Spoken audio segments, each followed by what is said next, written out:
Eccoci insieme cari telespettatori, ben ritrovati, ne salutiamo anche i nostri ospiti naturalmente dello SPCGL, puntata dedicata alle pensioni. Che cosa è successo a seguito della manovra? Quindi ci sono pensioni che non avranno i benefici auspicati, altre ne trarranno giovamento ma in certe percentuali. Sentiamo anche la posizione del sindacato dello SPCGL. Con noi in studio Antonella Franceschin, direttore patronato Inca Padova, ben arrivata.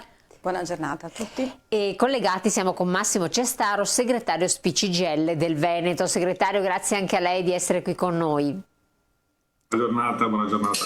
Allora, mi consenta la direttrice, ma più che altro per fare un'introduzione un po' anche di carattere politico, sindacale. Segretario, ci spieghi un po' che cosa è successo rispetto a prima. Noi abbiamo dedicato proprio anche un appuntamento a raccontare un po' per filo e per segno quelli che erano gli auspici di una rivalutazione delle pensioni. Al tempo era stato anche firmato questo decreto, poi naturalmente essendoci anche la manovra di bilancio ha dovuto rivedere tutti i vari aspetti. Tra questi aspetti dentro ci sono entrate anche alcune pensioni. Che ci racconti lei? Vi raccontiamo che non va bene così, perché quello che abbiamo raccontato proprio nella sua trasmissione, e quindi diciamo nei confronti suoi, nei confronti dei telespettatori, c'è anche un elemento di correttezza, perché non avevamo raccontato appunto delle previsioni o degli auspici come diceva lei adesso, ma il frutto intanto di un comunicato stampa fatto dal Ministero delle Finanze il 9 novembre e 10 giorni dopo il decreto del governo, nel quale venivano definiti i trattamenti economici relativi ai trattamenti pensionistici, riprendendo diciamo quell'accordo che era stato fatto più o meno una decina d'anni fa col governo Prodi, che prevedeva delle percentuali di rivalutazione in relazione all'andamento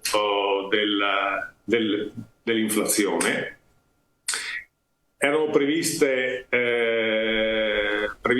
3 scaglioni con 3 percentuali diverse, che portava dei risultati anche abbastanza interessanti. Lo voglio sottolineare qua, anche in quel caso con un meccanismo solidaristico, nel senso che l'applicazione della percentuale della tutela delle io chiedo alla regia di passare con le prime slide, infatti, perché qua c'è la prima e la seconda slide che possiamo vedere che cosa era stato deciso, quello che sta dicendo lei, così lo supporto grafico, prego. Ecco, nel senso che c'era una rivalutazione del 100% per le pensioni più basse e una percentuale di applicazione inferiore rispetto alle pensioni più alte, cioè un meccanismo solidaristico che tutela appunto le pensioni più basse e che diciamo aveva un'applicazione in percentuale più bassa al crescere dei trattamenti pensionistici. Quindi il primo atto del governo è stato un comunicato stampa del Ministero dell'Economia e Finanze. Il 10 giorni dopo, il 19 novembre, il decreto, quindi stiamo parlando di atti ufficiali del governo, il decreto pubblicato in Gazzetta Ufficiale, e in rapporto a questo noi abbiamo fatto le doverose comunicazioni a tutti quanti i pensionati, compreso la vostra trasmissione, dove abbiamo messo in evidenza dei dati. Cosa succede? Succede che pochi giorni dopo la pubblicazione del decreto cambiano le percentuali. Certo, vediamo anche la slide successiva. Prego, sì, parli. Cambiano le percentuali con un danno, o meglio, con un minore incremento delle pensioni, ma anche quelle diciamo un po' superiore alle pensioni minime, nel senso che le pensioni fino a 4 volte al minimo rimane la rivalutazione del 100%, ma poi c'è una riduzione significativa per le pensioni un po' più elevate. Il punto è questo qua. Allora, anzitutto questa cosa succede senza nessun confronto con le organizzazioni sindacali, i rappresentanti dei pensionati. Io lo voglio dire qua, ma gli iscritti ai sindacati CGIL e CISL in Italia sono oltre 100 milioni. E quindi insomma abbiamo una rappresentanza importante del mondo dei pensionati. Francamente che si facciano interventi sulle tasche dei pensionati senza nemmeno aprire un confronto con i sindacati rappresentativi di quel mondo lo riteniamo francamente inaccettabile. E poi c'è un elemento di merito. Se il governo avesse voluto aprire un confronto col sindacato e capire come riarticolare il meccanismo di rivalutazione, avrebbe potuto farlo, ma naturalmente avendo a riferimento per quanto ci riguarda sempre quel mondo dei trattamenti pensionistici. Mi spiego meglio. Sì. Avesse voluto aumentare ancora di più i trattamenti minimi, quindi costruire un meccanismo solidaristico ancora più forte all'interno della platea dei pensionati, questo è un tema sul quale avremmo potuto tranquillamente ragionare. Oppure immaginare piano piano di costruire quelle che abbiamo definito pensioni di garanzia per i lavoratori più giovani, che noi sappiamo, avendo carriere discontinue, avendo tanto lavoro precario, col meccanismo contributivo che è stato introdotto da alcuni anni in questa parte, in questo paese, per cui i trattamenti pensionistici sono costruiti sui contributi effettivamente versati, si capisce che un giovane, anche un meno giovane, che ha lavori discontinui, saltuari, intermittenti, rischia di avere una pensione veramente sotto la soglia di povertà. E quindi abbiamo chiesto, come CGIL e CISL, che ci siano interventi a sostegno anche di queste fasce lavoratori. Lo dico per dire che se il governo avesse voluto fare un intervento solidaristico all'interno, del sistema pensionistico, la nostra disponibilità, come dire, c'è stata e ci sarà anche in futuro. Viceversa, qui succede che si fa cassa sui trattamenti pensionistici dei pensionati per favorire alcune operazioni come per esempio la flat tax, e quindi l'ampliamento una tassa unica al 15% per redditi fino a 85.000 euro, quindi non stiamo parlando per i lavoratori autonomi, esclusivamente per i lavoratori autonomi. Allora, qui non c'è un elemento di compensazione, non c'è un elemento di equità, si penalizzano le pensioni dei pensionati. Stiamo parlando di pensioni attorno a 1.500, 1.600, 1.700 euro, cioè quelle pensioni di quei lavoratori che hanno sempre versato i contributi durante tutta quanta la loro vita lavorativa. La penalizzazione casca lì. E francamente abbiamo ritenuto questa cosa totalmente inaccettabile. Dentro una manovra che complessivamente come sindacato non condividiamo, riteniamo sostanzialmente inadeguata rispetto alle condizioni di cui necessita il Paese, ma in particolare sul mondo dei pensionati c'è un intervento molto ma molto discutibile, sia sul piano del metodo, insisto, perché non è possibile, è inaccettabile che noi facciamo delle comunicazioni ai nostri pensionati anche attraverso la vostra trasmissione, portando dei dati e poi questi certificati da un decreto, quindi da un atto pubblicato in Gazzetta Ufficiale 10 giorni dopo. Dobbiamo dire che quei dati non sono più veri. Questo senza neanche un minimo di confronto con le organizzazioni sindacali. Quindi un problema gravissimo di metodo, di non rispetto, di quelli che sono i criteri democratici che debbono reggere in questo Paese, ma anche un problema di merito, e cioè non si fanno operazioni solidaristiche all'interno del sistema pensionistico. E quindi per queste ragioni il 16 avremo la prima manifestazione a Roma dello SPI, della CGIL, del mondo dei pensionati, per cominciare a dire che non siamo d'accordo su questo Ma quindi voi vorreste magari alzare lo scaglione?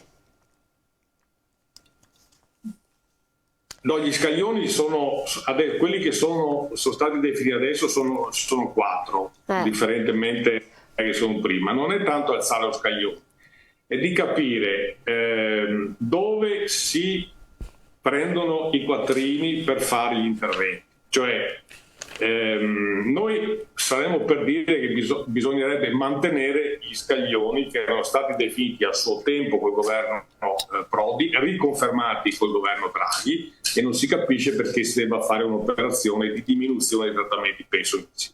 Se questo deve essere fatto, se dovesse essere fatto, abbiamo bisogno di capire in quale ambito ci si muove, perché se questo dovesse servire per abbassare le tasse fino a 85.000 euro dei lavoratori autonomi, voi capite che non ci siamo. Sì, chiaro, questa è la vostra posizione, quindi questa è una situazione che non vi ritrovate, anche perché non siete stati consultati, così? Esatto, nel senso che questa cosa l'abbiamo, diciamo, letta sui giornali, e per la verità c'era qualche avvisaglia in questo senso, ma poi, diciamo, il decreto fatto dal governo ci aveva messo, come si dice, il cuore in pace, tant'è che abbiamo fatto tutta una serie di informazioni fatte ai pensionati, portando dei numeri, dicendo a ogni singolo pensionato quale sarebbe stata la sua pensione a partire dal 1° gennaio del prossimo anno, e adesso siamo costretti a dire che non è più così, salvo per le pensioni più basse, quelle sono fino a 4 volte il minimo, per i quali viene mantenuto la perequazione al 100%, ma quelle immediatamente successive a 4 volte il minimo subiscono un arretramento rispetto a quello che era stato identificato nel decreto ministeriale. E la gravità è questa, insomma, certo. Cioè non si può, stiamo parlando dello stesso ministro e dello stesso governo, cioè non è che è cambiato il governo, per cui, insomma, cioè, nel senso, ha firmato il comunicato stampa il ministro Giorgetti, cioè non è che l'ha firmato un altro, cambia il governo, sempre lo stesso governo è, insomma, quindi si capisce che c'è un problema di comportamento. Non era il governo uscente, pensavo fosse il governo uscente che poi l'ha passato al governo nuovo che ha dovuto fare la legge di bilancio. Non è stato... No. Quindi in legge di bilancio è stato rivisto praticamente. Sì, ma il comunicato stampa è del ministro Giorgetti e il decreto pubblicato in Gazzetta Ufficiale è di questo governo, okay. che riconfermava quanto pattuito col governo Draghi. Chiaro. Allora noi interrompiamo un attimo che abbiamo la pubblicità, poi andiamo anche tecnicamente qui con la nostra responsabile dell'Inca che ci spiegherà anche dato, dopo torniamo anche appunto con lei segretario. Pubblicità, pochi secondi.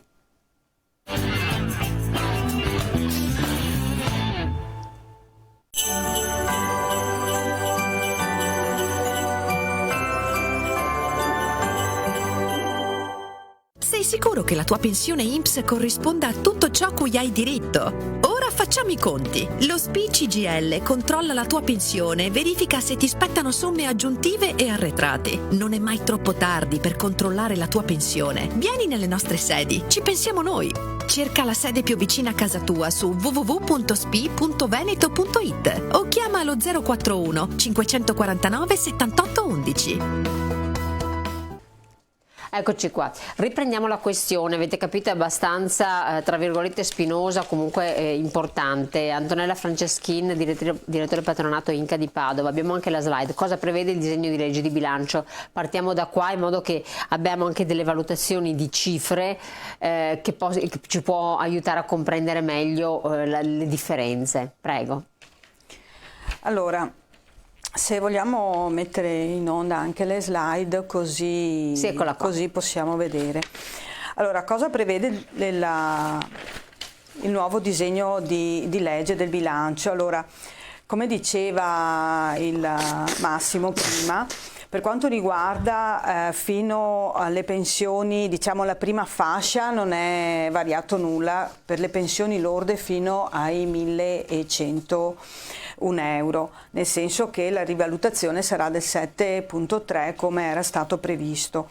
Quello che cambia invece è, se vogliamo vedere le slide successive, sono gli scaglioni seguenti, che vanno a ridurre notevolmente quella che è la percentuale di rivalutazione. Ecco. Infatti per le fasce successive la rivalutazione da 7,3 sarà dell'80% per le pensioni dai 4 ai 5 volte il trattamento minimo. Sappiamo che il trattamento minimo ad oggi è di 525 euro. Ma netto, perché dopo chi ci segue allora, magari guarda e dice, io dice di pensione prendono 1.400, 1.700, quello che è. Rientro, certo. Cioè, l'ordo netto cosa coincide circa? Allora, se c'è una slide che spiega bene cosa era previsto e come sarà. Sì, vediamo vediamo quella successiva. Così possiamo vedere le differenze sul netto. Eccola qua. Allora, mentre per la prima fascia quello non è variato nulla ed è la prima riga evidenziata in giallo, come potete vedere sopra, per le fasce successive stiamo parlando di pensioni che partono per il 2022 da 1.720 euro netti. Perciò non stiamo parlando di pensioni ricche, stiamo parlando delle pensioni dei lavoratori dipendenti nelle fasce medio-basse di attività svolta. Per cui si passa, il precedente decreto prevedeva che una pensione che nel 2022 aveva un lordo di 2.200 euro e quindi un netto di 1.720 euro, con il nuovo decreto sarebbe stata rivalutata fino a 2.359 euro con un netto di 1.800. Cosa cambia? Che questa pensione passa dal 2.359 previsti a 2.328 con un netto conseguente di 1.795 anziché 1.814. Poi se andiamo a vedere nella colonna a seguito, vediamo appunto la differenza anche negli scaglioni successivi, per cui una pensione da 2.600 del 2022 verrà rivalutata anziché di 2.786 a 2.751 con un netto di 2.054. Le differenze sul netto, come potete vedere, vanno da quelle che poteva essere 93, vabbè, la prima fascia non varia, la seconda fascia sarebbe stata di 93 euro, invece scende a 74 euro di maggiorazione, i 113 diventano 92 e così via a scendere, con una perdita evidente sul potere di acquisto che è misurato in base all'inflazione. Ecco, la differenza maggiore ovviamente quando andiamo a una pensione lorda mensile di 5.700 che sarebbe netta 3.774 euro. Appunto, vediamo allora abbiamo che questa pensione sarebbe stata rivalutata a 6.600, invece la rivalutazione con il nuovo decreto sarà di 5.800, quindi poco più di 100, quindi non arriva ai 150 euro mensili, 145 euro, con un netto di 3.800. Stiamo già parlando comunque di fasce, diciamo, di una certa entità. È evidente che sì, quindi più grande, più alta la pensione, più alto è questo taglio, insomma. Questo divario, esatto, perché come potevamo vedere nella slide precedente, la percentuale di rivalutazione per le pensioni che vanno oltre i 10 punti del trattamento minimo scende al 2,56%, il 35% di quel 7,3 che era previsto, per cui si diminuisce in modo drastico la rivalutazione. quindi però le opzioni loro eccepiranno, non ci sono soldi, da qualche parte bisogna tirarli fuori. E allora vanno dalle le pensioni più alte, che effettivamente quando parli di 3.000 rotti euro, una bella signora pensione, la tagliano lì di più. Sì, ma comunque stiamo parlando di pensioni che non derivano da...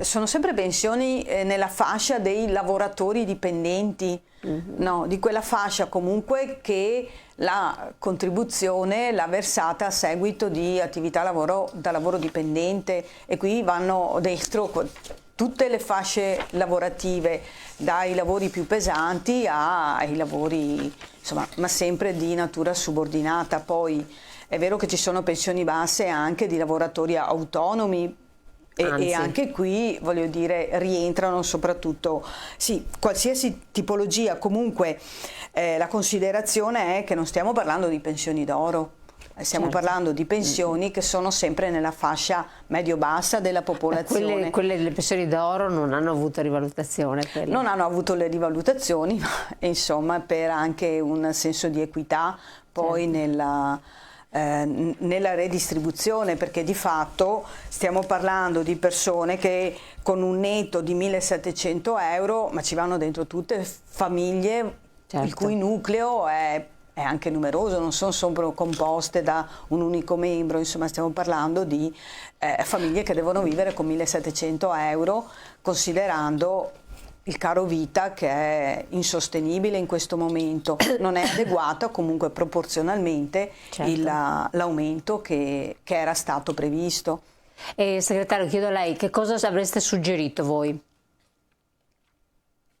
Adesso intanto, ripeto, il meccanismo della riduzione della percentuale di rivalutazione in ragione di una pensione più alta c'era anche prima, cioè il meccanismo preesistente, lo ripeto, concordato in allora governo Prodi, riconfermato poi col governo Draghi e inizialmente riconfermato anche da questo governo, prevede che cosa? Una rivalutazione del 100% per le pensioni fino a 4 volte il minimo, del 90% per le pensioni fino a 5 volte il minimo e del 75% per le pensioni ancora più elevate. Cioè il meccanismo, diciamo, di rivalutazione decrescente, la percentuale decrescente in rapporto alla crescita del trattamento pensionistico c'era anche prima.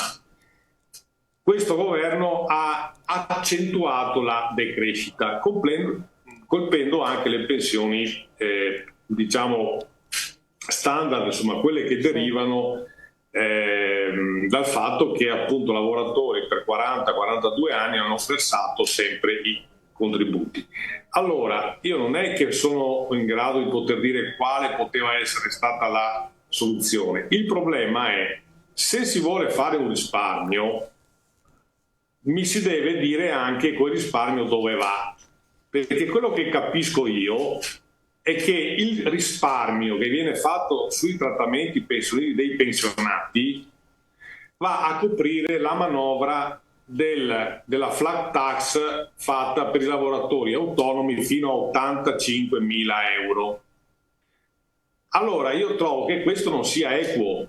Già è discutibile il fatto che i pensionati abbiano una tassazione diversa dai lavoratori dipendenti e dai pensionati, che secondo me pone un problema anche di natura costituzionale. Ma al netto di questo, se tu vuoi fare un intervento e porti, tu governo, e porti una tassazione del 15% per redditi fino a 85.000 euro, io dico che questa cosa non la puoi fare attraverso una trattenuta sulle pensioni dei pensionati. Chiaro. Perché questo non è equo.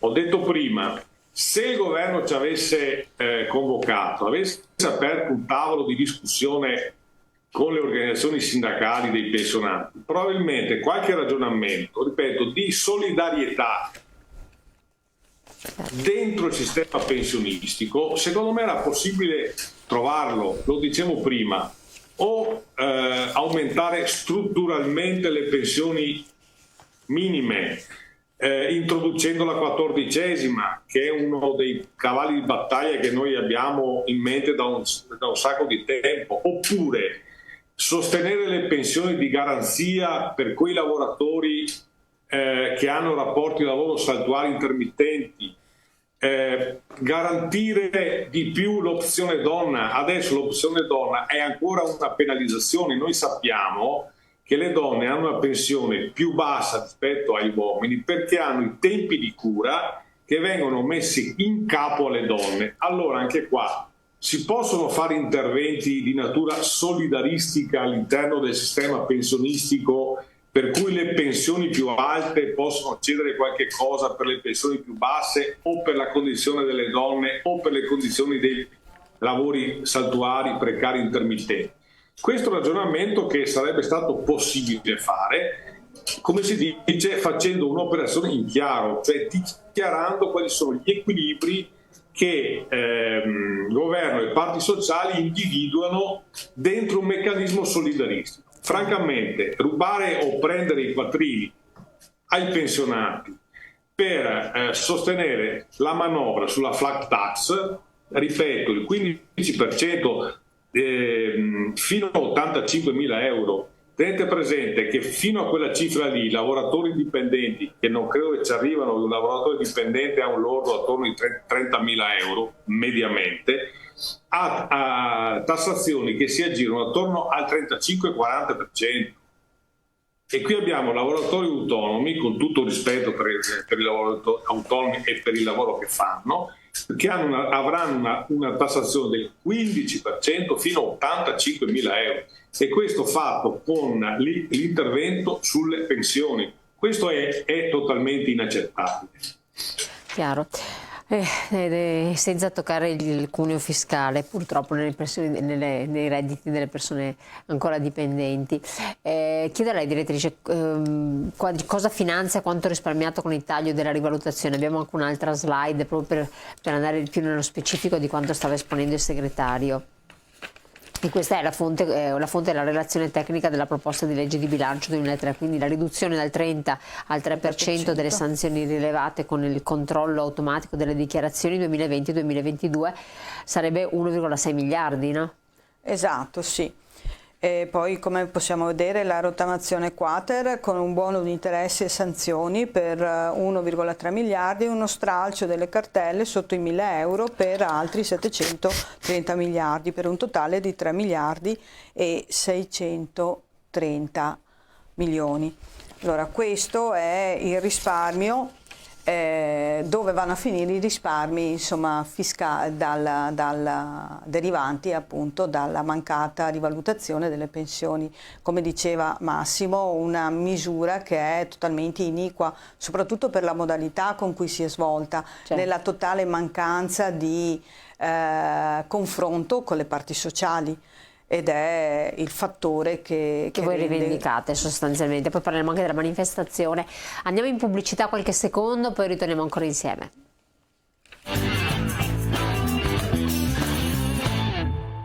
Allora, questione pensioni, riprendiamo con lei segretario, sempre sotto gli aspetti politici. È stata proposta quota 103, è stata proposta poi rivista l'opzione donna, rivista dalla proposta iniziale. Ci sono altre questioni, senza arrivare, non si è arrivati, era impossibile farlo, alla famosa riforma delle pensioni. E poi naturalmente c'è il fondo per un'autosufficienza che voi lamentate che non sia stato rimpinguato, come la sanità possa avere delle lacune. Allora vediamo un po', quota 103 come la vedete? Vabbè, siamo sempre, diciamo, nell'ambito dei palliativi, cioè non si interviene sulla Fornero che rimane lì, insomma non c'è nessuna modifica della Fornero. C'è un dettaglio, e ancora una volta però vale per quota 100, valeva per quota 102, vale per quota 103. Chi può, tra virgolette, beneficiare di questi interventi sono quei lavoratori che hanno avuto nella loro vita lavorativa continuità di rapporto di lavoro. Ed è, questo lo dice anche l'INPS, diciamo, il lavoratore, mediamente, il lavoratore del nord che ha lavorato presso una grande azienda ed è un lavoratore maschio. Quindi è un intervento che guarda a una platea specifica di lavoratori, ma questo valeva anche per diciamo, gli interventi fatti in precedenza, e non si fa nessun intervento, come dicevo prima, sulle donne, sui lavori saltuari e intermittenti e sul lavoro povero. Allora, diciamo, sono interventi che guardano una parte, una platea, diciamo, una platea, se posso dire, quella più fortunata, insomma, quella che ha avuto la possibilità di lavorare presso una grande azienda, di continuare la propria vita lavorativa ininterrottamente per 38, 39, 40 anni, e quindi può accedere a questo meccanismo, cioè si allontana l'idea di una riforma del sistema pensionistico. Lo dicevo prima, noi dovremmo essere molto preoccupati, ma come sistema paese molto preoccupati, perché le pensioni che cominceremo a vedere tra qualche anno, e Antonella rispetto al suo osservatorio sarà in grado di dirlo anche meglio di me, le pensioni che cominceremo a vedere tra qualche anno, tra 5-6 anni, cominceranno a essere pensioni poverissime, perché questo paese ha fatto una cosa francamente impressionante dal punto di vista, diciamo, della politica economica, e cioè ha introdotto contemporaneamente un sistema previdenziale costruito sui contributi effettivamente versati, cioè il sistema contributivo, e contemporaneamente ha fatto una serie di norme che hanno flessibilizzato e precarizzato i rapporti di lavoro, che diciamo è diciamo, una manovra, cioè è un suicidio dal punto di vista sociale, perché io non posso contemporaneamente favorire la saltuarietà dei rapporti di lavoro, la loro intermittenza, la loro precarietà, e contemporaneamente costruire un sistema previdenziale fondato sui contributi effettivamente versati. Noi avremo tra alcuni anni pensioni poverissime, perché quelle che ancora che si sono sviluppate da oggi e qualche anno addietro sono pensioni, diciamo, costruite col sistema misto, cioè in parte col sistema retributivo e in parte col sistema contributivo. Ma le pensioni che avremo da qui a qualche anno saranno pensioni esclusivamente costruite col sistema contributivo, e cioè calcolate sui contributi effettivamente versati. E questo sarà un problema, perché avremo un paese povero. Certo. C'è un paese povero. E quindi anche lì...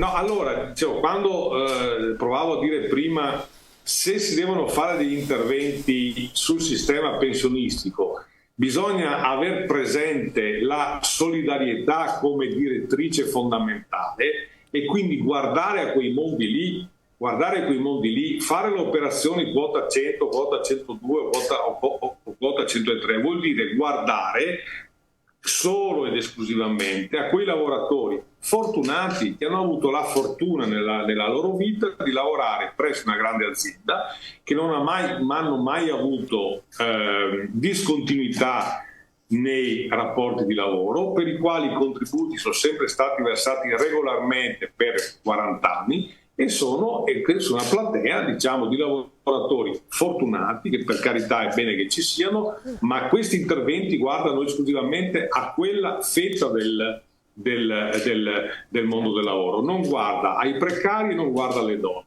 e questa è francamente una condizione totalmente inaccettabile.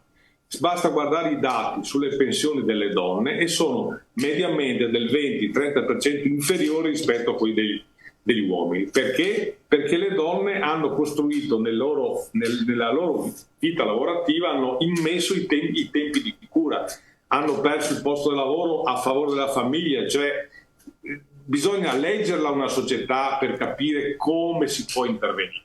Chiaro. Allora, il punto è questo, insomma, diciamo, noi siamo affezionati a questo criterio solidaristico. Il nostro sistema il nostro sistema previdenziale e assistenziale è costruito su criteri solidaristici.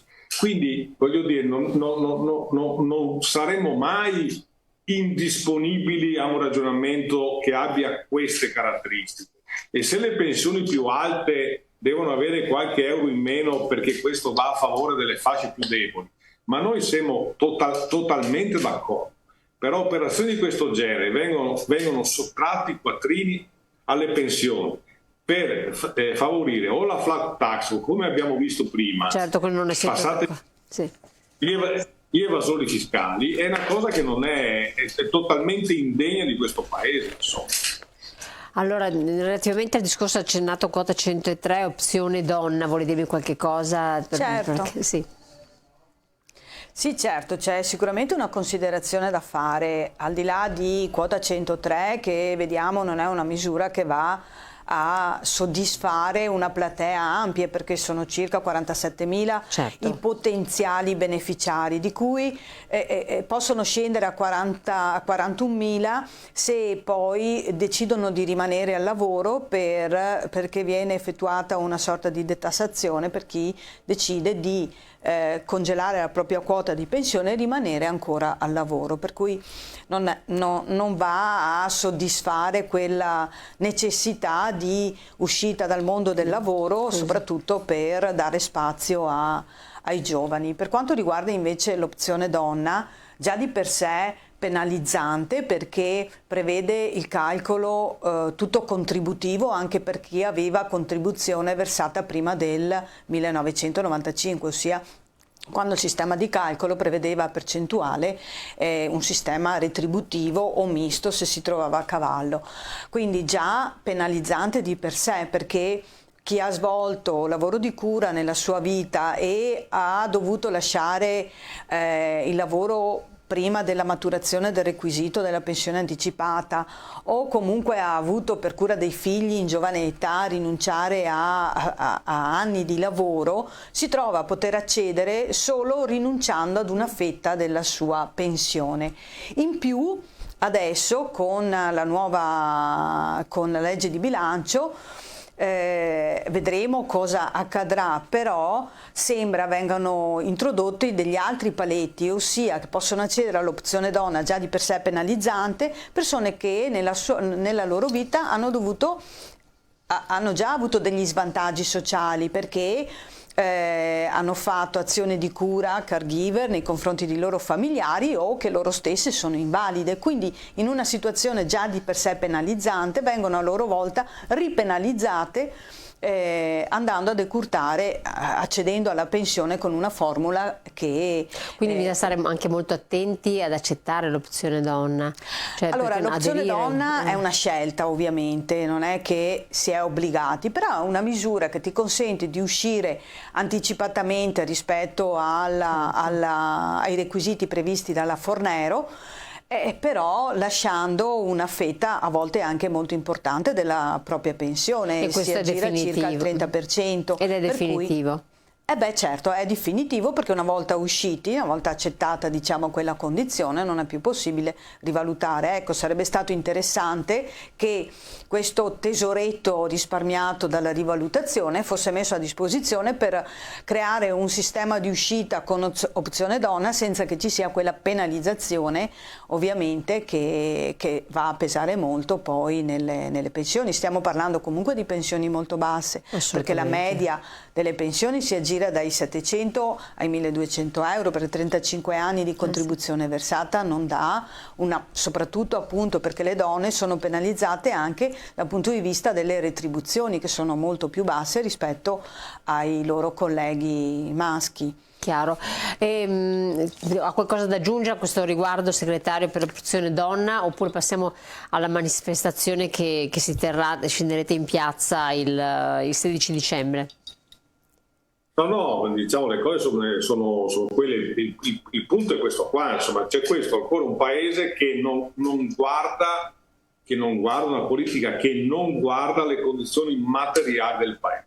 Ora è chiaro che l'opzione donna è una scelta esattamente così come il quota 100, 102, 103 è una scelta, ma a volte le scelte sono anche obbligate, no? Non è che sono sempre scelte libere, cioè pensare che insomma le scelte siano sempre libere, non è esattamente così. E il punto è che se tu vuoi una società equa devi tener conto delle diversità. Devi tenere conto delle diversità e favorire le condizioni più deboli. Questo è il punto, insomma, cioè non si possono fare operazioni che riguardano gli evasori fiscali, i lavoratori autonomi fino a 85.000 euro, cioè si tagliano le pensioni, anche quelle medie, e non si fa un intervento solidaristico. Questo è il punto vero. I quattrini sono pochi, benissimo, fatemi a capire perché i quattrini sono pochi. Io sono intervenuto su questo anche altre volte. È evidente che se la nostra base produttiva, cioè l'occupazione, non cresce, ha dei dati anche abbastanza interessanti da questo punto di vista ultimamente, per vedere quanto dura, perché tutto il nostro sistema previdenziale e assistenziale si basa sul lavoro. Se c'è lavoro, c'è un sistema previdenziale e assistenziale che regge, sistema sanitario e via dicendo. Se il lavoro non c'è, si creano i problemi. Allora, rispetto a queste ristrettezze che ci sono, è chiaro che è complicato fare operazioni solidarisime, però come diciamo noi spesso, fare solidarietà tra uguali è abbastanza semplice. Fare la solidarietà tra diversi è difficile. Siamo in chiusura, proprio segretario, la ringrazio. Battuta alla direttrice che può anche così richiamare la manifestazione. Vediamo la slide, prego. Velocissima, siamo in chiusura. Velocissima sulle pensioni contributive, appunto, che riguardano quella fascia ora giovane che andranno in pensione in futuro. Il sistema contributivo, per chi non lo sapesse, oltre ad avere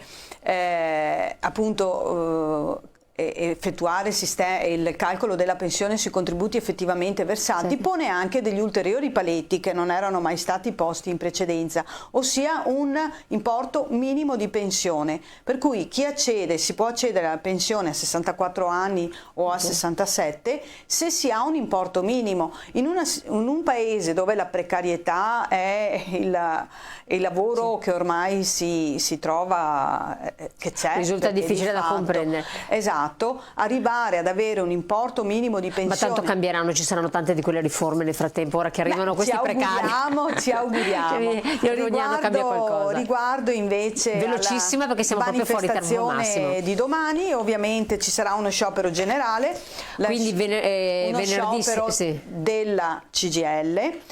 E scenderemo in piazza appunto per rivendicare una manovra più equa che sia rivolta a tutti i cittadini in modo ovviamente. 16 dicembre 2022 ore 14, manifestazione invece nazionale, pensionati bancomat, tagli alla sanità, nulla sulla non autosufficienza, non possiamo restare fermi, derubate, arrabbiati ma determinati. Questa era la locandina che abbiamo messo in onda.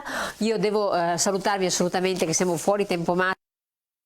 Grazie al segretario Ciastarola di essere stato qui con noi, grazie alla direttrice dell'Inca di averci supportato anche con dati tecnici e con spiegazioni ulteriori. La puntata poi la potete rivedere in replica nel nostro sito. Grazie.